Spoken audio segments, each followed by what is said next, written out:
Hello and welcome back. I'm Christine Corrado. With me right now is Scott Trebilcock from Core Mining. Scott, great to see you again. How are you?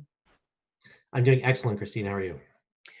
Good, thanks for asking. Lots to talk about today. I know you're fresh off of a 3-day mining conference, but big news out this week. You've released your preliminary economic assessment for your Long Valley Gold project in California. Can you maybe briefly talk about what initially attracted you to this particular project?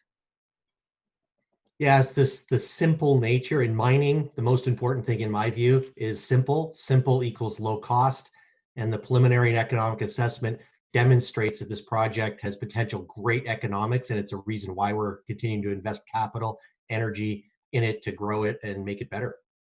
Yeah, what particular economics stood out to you in the PEA?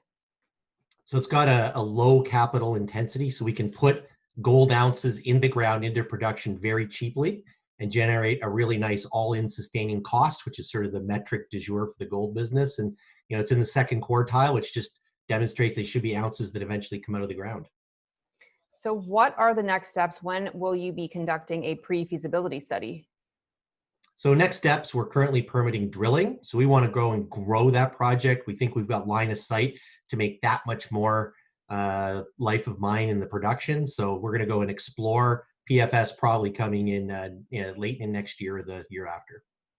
And this is not your only gold project, which might surprise investors. You have two others. So can you give us maybe a brief update on those?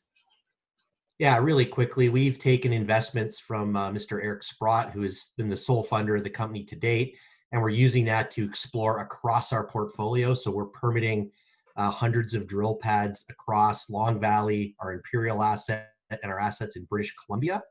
And we want to use those to grow the ounces in the ground, show the market that we deserve higher valuations for those ounces. And I think that's all going to play really well into the kind of gold market that's being set up here. Definitely a great investor to have in your corner, Eric Sprott. In other news, you have upgraded to the OTCQX market just last month. Can you maybe talk about what value you've seen in having a presence there? Yeah, we have U.S. assets, and being, gold becoming more and more attractive as an asset class, we're seeing an increased volume of U.S. investors. The OTCQB listing gives U.S. retail investors more access to buy our shares, and we hope to see increased liquidity over time. Good to hear, Scott. Always great to catch up. Thanks so much. Thank you, Christine.